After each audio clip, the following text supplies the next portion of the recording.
I used to feel guilty about needing downtime, seeing it as a sign of weakness or a lack of commitment to my goals.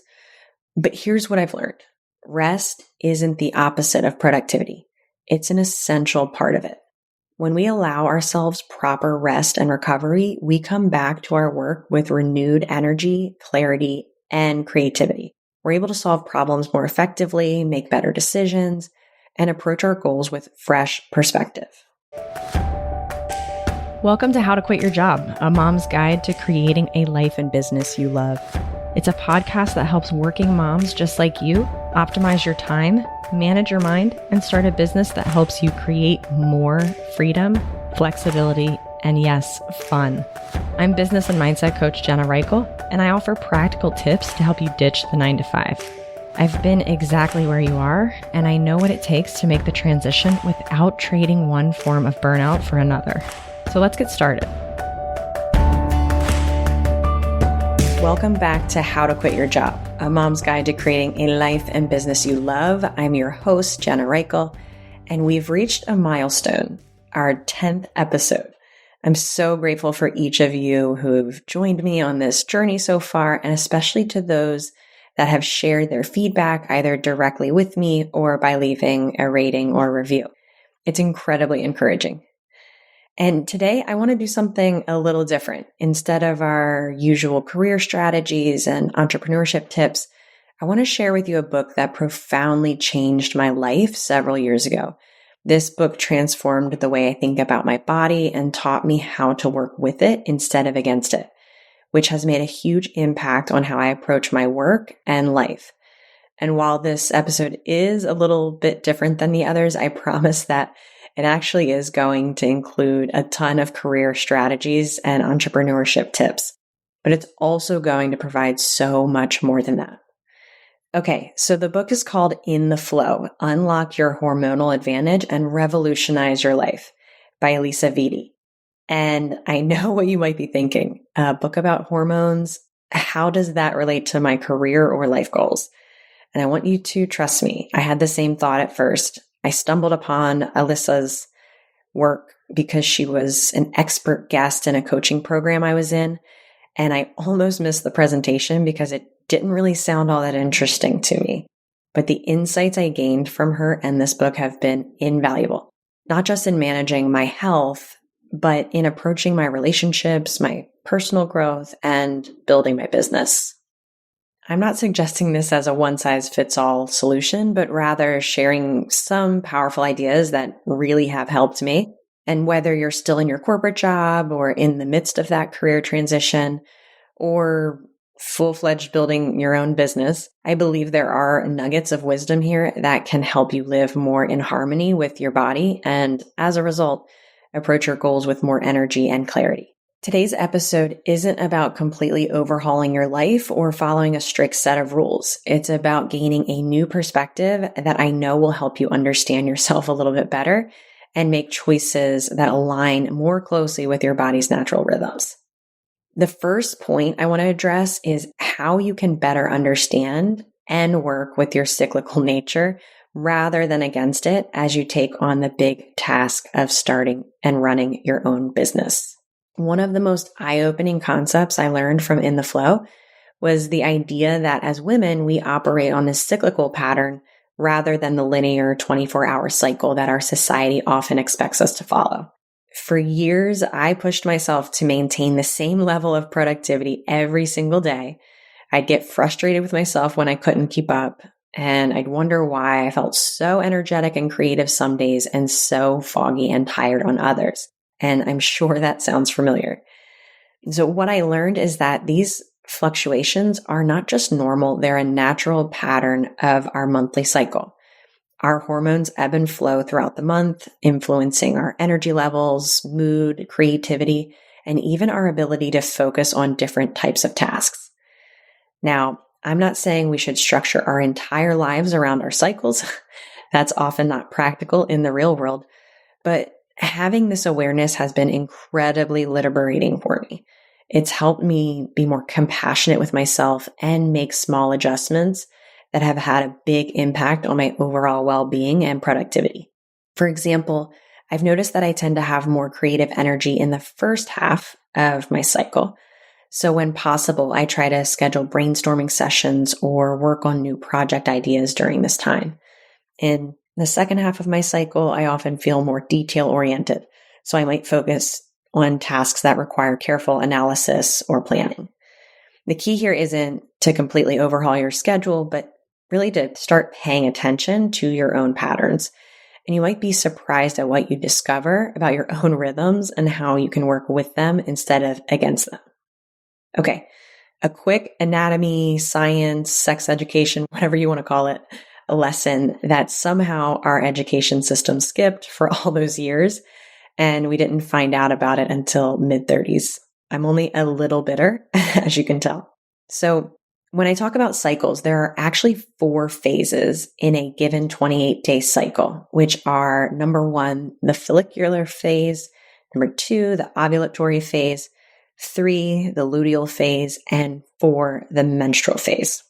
We're all pretty familiar with the ovulatory phase and menstrual phase at this point, I'm sure, especially if you gave birth to a human. And even if you're a mom who didn't physically give birth to a human, you probably had to take it upon yourself to learn about at least 2 of these phases, no matter what your journey to motherhood entailed, because I know it's different for everyone and not as easy as the adults in our life make it seem when we're in high school.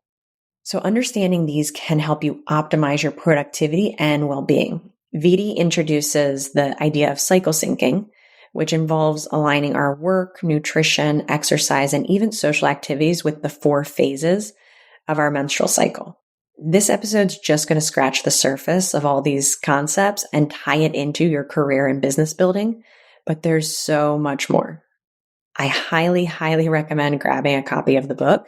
I've gifted it countless times to so many women in my life because it's just so important for all of us to know how this all works. So check out the links in the show notes, get the book, follow her on social media, all the things. Okay, so continuing with that science lesson, the menstrual phase, which is the one we all know and love, happens on the first day of your cycle and goes for about 6 days on average. It can be more or less, so there's also really great tools and apps that help you track your cycle, just like there are to track ovulation when you're trying to make a baby. So check some of those out. I'll link the one that Elisa created, but there are so many out there. And I believe wearable technology even tracks it at this point. So maybe I'll link the Garmin watch I wear. But I do know there are issues out there with health data privacy, so use them at your own risk. I'm not an expert on data security, just someone using technology to be more aligned with my body. So please do your own research on what you're comfortable with these apps. So the menstrual phase is known as your inner winter. Hormone levels drop, which can lower your energy, but heighten your intuition. So this phase is ideal for reflection and evaluation, setting intentions, resting in self-care, of course, and really big picture thinking. It's so, so important to honor this phase. And I know that it's not something I was doing for my entire adult life. It's a time to slow down, reflect, and really listen to your intuition about your life direction and your work. So if you're like me, you try not to skip a beat during your period. You fight through it and get frustrated at yourself when it's harder to wake up, when the alarm clock goes off, or when you're quick to snap when someone in the household isn't following directions. So if you're like me, you try to maintain status quo and judge yourself when your body doesn't agree. But our bodies weren't made to function that way. And in our hustle culture, rest often gets a bad rap. We're told to sleep when we're dead, or that, rest is for the weak. But what I've come to understand is that rest isn't just important. It's absolutely crucial for our success and well-being. I used to feel guilty about needing downtime, seeing it as a sign of weakness or a lack of commitment to my goals. But here's what I've learned. Rest isn't the opposite of productivity. It's an essential part of it.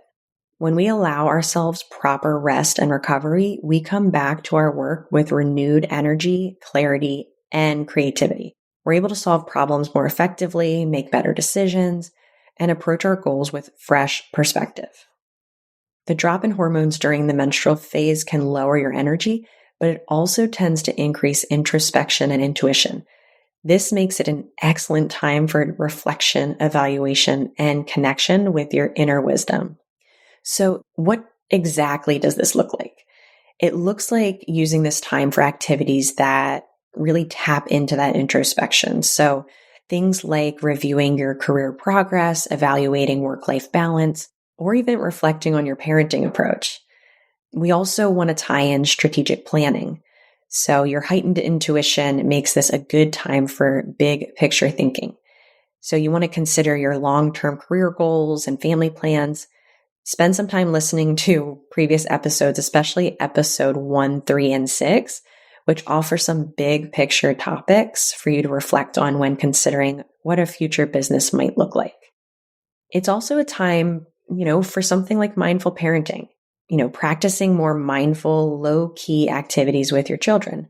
This could be quiet reading time, gentle crafts, or simply having thoughtful conversations. I know I've mentioned Jenna Hermans on this podcast before. She wrote the book, Chaos to Calm. And in that book, she talks about how open she is with her kids about her cycle so that they know why she wants more alone time or why her fuse may be a little shorter that week. Her kids are old enough to understand, of course, but I think it's an important concept for all of us to consider.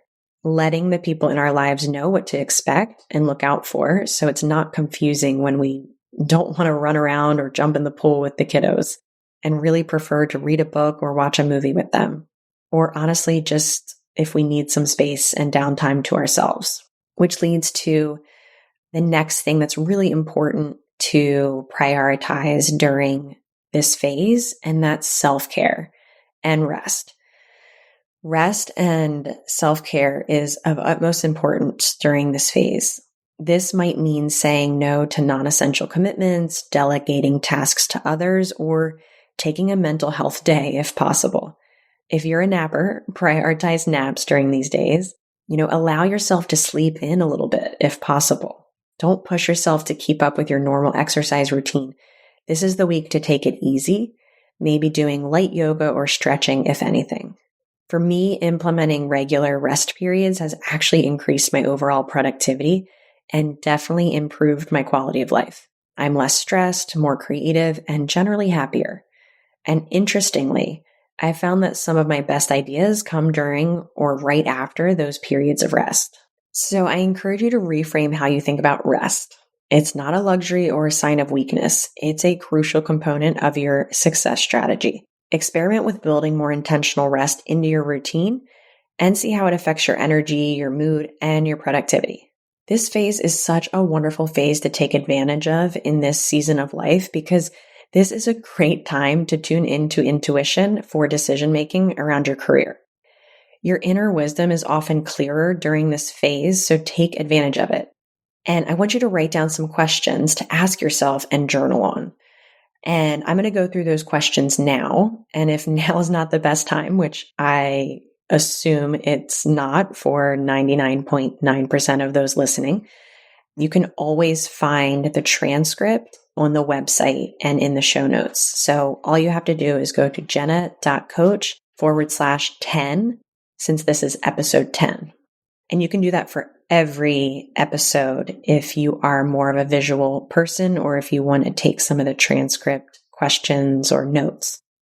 Okay, here are some of the top questions that I think are really powerful to reflect on during this phase. I want you to reflect on how well you're balancing your life and family. What adjustments might improve that balance? Ask yourself, what do I envision for myself and my family in the next year, 5 years, 10 years? Am I truly fulfilled in my current career path? If not, what changes do I need to make? What are my long-term career goals? And am I taking steps towards them? Am I spending my time and energy on things that truly matter to me? That's such a good question. How connected do I feel to my children right now? Are there areas where I'd like to improve our relationship? Am I modeling the values and behaviors I want my children to adopt? How can I better support my partner in our shared parenting responsibilities? What personal goals have I been putting off? What's holding me back from pursuing them? What negative self-talk patterns do I need to address? What habits or patterns do I need to break or establish to move closer to my ideal life? And what are my unique strengths as a mother and professional? How can I leverage these more? Remember to approach these questions with self-compassion and without judgment. The menstrual phase is a time for gentle introspection, not harsh self-criticism.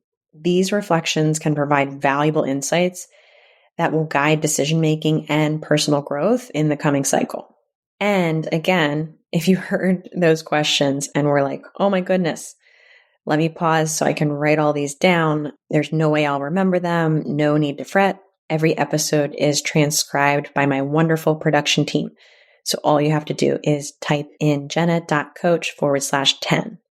Remember, your period is now your superpower.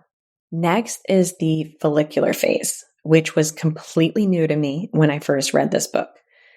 And it happens for the next week or 2 weeks of your cycle. This is described as your inner spring. And during this phase, estrogen starts to rise. It boosts your energy and creativity. And it's an excellent time for starting new projects, brainstorming and idea generation, learning new skills, and strategic planning.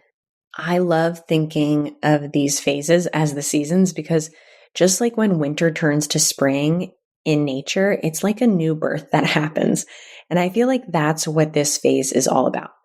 The follicular phase's increased estrogen levels enhance your ability to think creatively and take on new challenges. You're more receptive to new ideas and more willing to step out of your comfort zone. So you want to think about things like career planning. This is an ideal time to actually start creating the business plan, mapping out some of the finer details, exactly how you're going to bring value into the world and how to monetize that value. Your rising estrogen boosts creativity and optimism, which makes it perfect for that strategic planning. Take some of the notes from reflection during the last phase and create an outline for the steps you need to take over the next few months. Capitalize on creativity and optimism. This is also a great phase to learn new skills. So you'll want to take advantage of that increased ability to absorb new information. This is when you want to sign up and start those online courses that you've been considering, whether it's related to your current job or the business you want to create. And be careful because sometimes what we do is we sign up for everything when we're in this phase, and then it doesn't start until one of the other phases where we need to be more resting. So be sure that you plan ahead and you're actually taking the course or watching the YouTube video during this phase, not always looping it into another one. This is also a really good phase for home organization, right? So channeling that creative energy into reorganizing your home office or family spaces. You might come up with innovative storage solutions or a new family chore system that works better for everyone. This also means that you shouldn't beat yourself up for the pile of hand-me-downs that need to be sorted during your menstrual phase. Save that for your follicular phase and schedule it in your calendar so you don't forget. This is also a great time to plan for fun and adventurous activities with your kids. So your increased energy and enthusiasm will make you more likely to enjoy things like hiking, bike riding, or trying a new sport together. And while this phase is not necessarily prime for networking, what it is good for is reaching out to old colleagues or making new professional connections, maybe on a one-on-one basis, or even just sending an email or text. So your naturally optimistic state during this phase can help you make great first impressions and help you to actually send the message. But in the next phase is really when we want to capitalize on networking. Hey moms, just jumping in real quick. If what I'm sharing resonates with you and you're ready to make real changes in your life, I'd love to support you. Through my one-on-one coaching program, I help moms just like you create the strategy and accountability needed to build a business and life you love. Ready to explore what's possible? The link to apply for a free strategy session is in the show notes. And if you're not quite ready for coaching, please join our free Mom Entrepreneur Circle, a community of moms who get it. All the links are waiting for you in the show notes. Go to jenna.coach/episode number to check it out. Now, let's get back to today's episode. And that next phase is the ovulatory phase. And it's approximately day 14 to 21 of your cycle. And this is your inner summer. Estrogen peaks and testosterone rises, making you feel really confident and charismatic. So it's ideal for networking and social events, public speaking, or important presentations, especially maybe client presentations and collaborative projects. The combination of peak estrogen and testosterone levels during this phase enhances your communication skills, confidence, and social energy. So you're more likely to express yourself clearly and persuasively during this time. That means it's a perfect time to schedule crucial work presentations or client meetings. Your peak in confidence and verbal acuity will help you communicate your ideas effectively. And for folks who are listening who might be staying in corporate for a little longer, make sure that any job interviews or negotiation conversations are happening during this phase.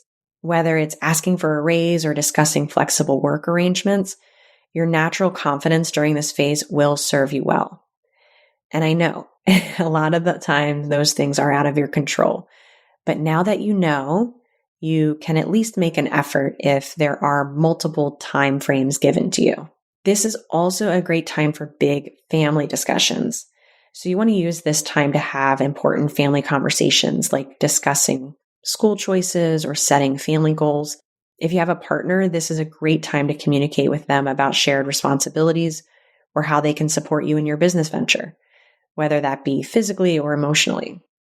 Your enhanced communication skills will help you express your thoughts clearly and listen effectively to everyone in your family. Like I said, this is also the perfect phase for all those social events. Host a neighborhood gathering or attend school events. In episode 7, I talked about the transformative power of networking, and networking only works if you're feeling charismatic going into that event. So as much as possible, load up your schedule during these 2 to 3 weeks with networking events. Your increased social energy will help you connect with other parents and build the support you're looking for. And yes, like I said, I know it's impossible to work entirely around your cycles within our work. Sometimes a sales call or a client proposal meeting is scheduled during our menstrual cycle, and we aren't able to push those. But we can prepare differently for them, knowing that we'll be lacking some energy, and we can take care of ourselves better after the meeting, knowing that it will absolutely drain us more than normal. When we know why we're showing up differently, we can be compassionate rather than critical. But there are events we can be intentional about scheduling that align with our cycle and the phases within our cycle, especially networking and social events. Try to maximize these during the ovulatory phase and minimize them during the menstrual phase. Okay, lastly, we have the luteal phase, another that was completely foreign to me when I read the book. And it's approximately days 22 to 28 of your cycle. And this is your inner autumn. Progesterone rises, making you more detail-oriented, and it's perfect for detailed work and analysis, editing and refining projects, organizational tasks, completing those last-minute things on ongoing projects. So during this phase, there's an increase in your attention to detail and critical thinking skills. So you're more likely to notice and address small details that you might overlook at other times. So you want to make sure in this phase to plan out your detail-oriented work. So focusing on tasks that require attention to detail like financial planning, editing reports, or reviewing contracts. This is a great phase if you listen to episode 9 to go back and do some of that financial planning that I recommend in episode 9 during your luteal phase. This is also a great phase for tackling home tasks like meal planning for the month or creating a family budget or organizing your endless digital photos, things like that. Like I said before, it's also great for tying up loose ends on projects. So using this time to wrap up or review ongoing projects that you have at work or at home and making sure that nothing is falling through the cracks. I also want to plug self-care planning in this phase because after the luteal phase is the menstrual phase. And since the luteal phase is all about being detail oriented, it's a great time to plan your self-care routines for the upcoming phase. This might include meal prepping, scheduling downtime, or arranging childcare for some personal time.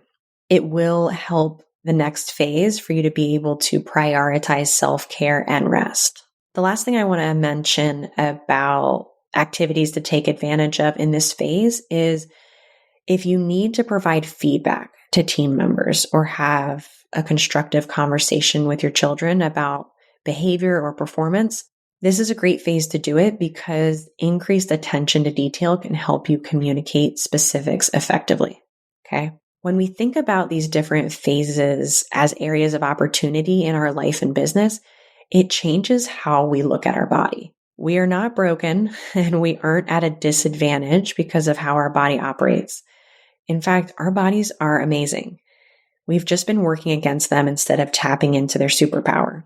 Another important point here is the importance of listening to our bodies. So in our busy lives, it's so easy to ignore what our bodies are telling us. We push through fatigue, dismiss aches and pains, and often prioritize everything else over our own well-being.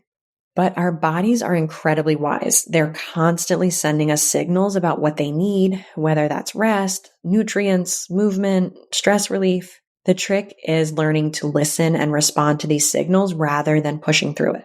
And this doesn't mean indulging every whim or craving. It's about tuning in and really paying attention to how different foods, activities, lifestyle choices, and different times of your cycle, how they all make you feel. It's about recognizing patterns and making informed choices based on what you observe, working with your body instead of against it. I'm sure we've all had the experience where we go to an event and feel super blah, or we sit down to work on something, maybe our new business idea, and we just don't feel like doing it or can't get past thinking this is just a dumb idea. We immediately jump to it meaning something negative about us and how capable or motivated we are to actually take action instead of taking a closer look at our cycles and understanding that we may have scheduled too much or too many activities that don't align with how we feel in that phase. Sleep is also so important in this equation and when considering our cycles more generally. When I started paying attention to my sleep patterns and recognizing that I needed more sleep during my menstrual phase, I realized that when I didn't get enough sleep, it affected not just my energy levels, but also my decision-making abilities and even my emotional resilience. So now I prioritize getting enough sleep and what enough is during each phase because it changes. Even if it means saying no to late night work sessions, social events, or the beloved routine that I have of watching Orioles games almost every evening during baseball season.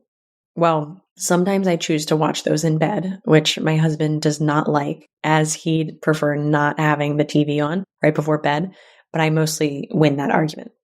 But again, this isn't about following a rigid set of rules. It's about developing a dialogue with your body and making choices that support your overall well-being. And let me tell you, when you start honoring what your body's telling you, it can have a ripple effect on every area of your life, especially your career and your ability to pursue your goals. Which leads me to another point that I really need to address in this episode, which is I want to talk about productivity. Like many of us, I used to believe that being productive meant pushing myself to do as much as possible all the time. I equated productivity with constant output. But what I've come to realize is that true productivity isn't about doing more. It's about doing what matters when it matters most. It's about working smarter, not just harder. Understanding my body's natural rhythms has allowed me to approach productivity in a whole new way. instead of fighting against my energy fluctuations, I've learned to work with them. And this doesn't mean I slack off when my energy is low. Rather, I try to align my tasks with those energy levels. Like I discussed earlier, when I'm feeling highly focused and analytical during my luteal phase, I might tackle complex problems or detailed planning work, right? When I'm feeling more creative and big picture oriented during the follicular phase, I might work on visioning for the business or brainstorming new ideas. And this approach has not only made me more effective in my work, but it's also reduced my stress levels and helped me to actually enjoy my work more. I'm no longer constantly pushing against the grain, trying to force myself to be quote unquote on all the time.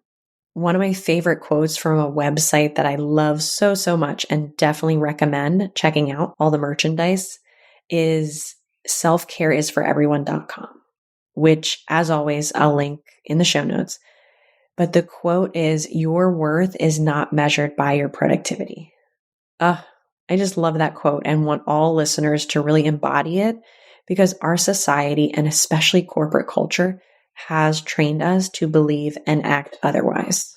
And if we're going to build businesses that don't trade one form of burnout for another, we need to adopt this belief that our worth is not measured by our productivity. The final insight I want to highlight, because I've only briefly mentioned it before, is about embracing our unique strengths as women.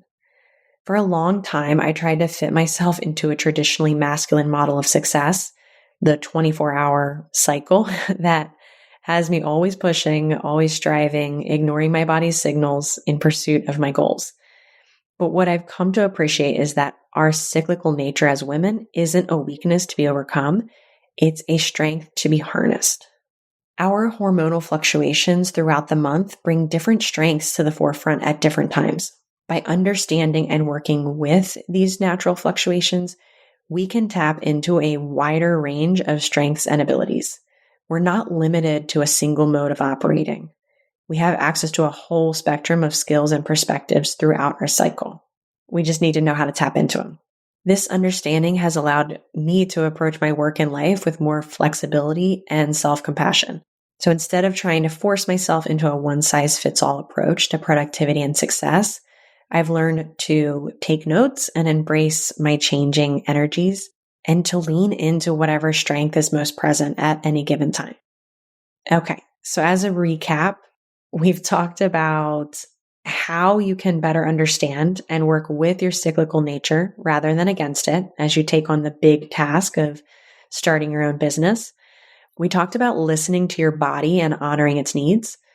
We also talked about reframing your relationship with productivity and recognizing the importance of rest and recovery, as well as how the unique characteristics of our bodies is actually a superpower rather than something that holds us back. I encourage you to start paying more attention to your own patterns and rhythms. Notice how your energy, mood, and focus change throughout the month. Experiment with aligning your tasks and self-care practices with these natural fluctuations. Mark your calendar, and if you feel comfortable, utilize an app so you can easily know what phase you'll be in at different points in the month and year.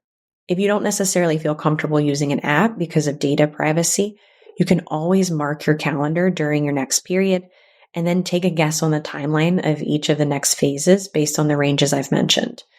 Again, visit jenna.coach/10 to check the transcript to see exactly when those times for each phase are. For me, it was helpful to actually put all day events in my Google Calendar with labels on what phase I would be in during certain weeks. Now, this is all a moot point while I'm pregnant because my body's going through its own hormonal Olympics each week, it seems. So I'm not able to apply most of this stuff to my schedule now, but I do still try to listen to my body and take the hormone information I do know during pregnancy and apply it. But pre-pregnancy and once my normal cycles return post-baby, what I'll do is schedule my phases in my Google Calendar. That way, when I'm looking for things like networking events to attend, especially in-person ones, I'll be able to clearly see what phase I'll be in during different times of the month. So again, I'll try to avoid scheduling those social events during the menstrual phase and aim to find ones that fall within my ovulatory phase. This also applies to non-work related events. So if I want to plan a girls' night out, I'll look at my calendar and aim to plan it during my ovulation phase. Because what can sometimes happen, and I know I talked about this briefly before, is the trap of having these conversations when we're feeling energized in our ovulation phase, but booking it to happen during our menstrual phase. And then the day gets here and I'm dreading going out for a fun night with my besties. So you want to have a system of visually reminding yourself, which I suggest is your calendar. And it's a system to remind yourself when you go to plan things. And again, I'm not suggesting you approach these as rigid rules. It's impossible. But awareness and applying these concepts when you can absolutely will help you to work and feel better. And most importantly, be patient and compassionate with yourself as you explore these ideas. It takes time to understand and work with your unique patterns. And if you don't have a regular cycle, which I know is so many women, I highly recommend picking up the book to learn more about why.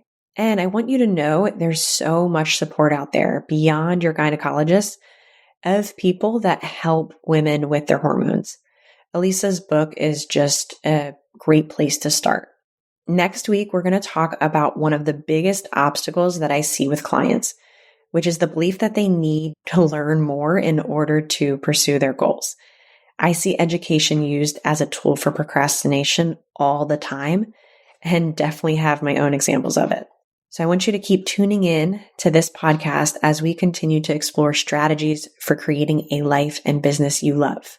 Remember, we're building momentum together, one step at a time. I'll see you next Wednesday.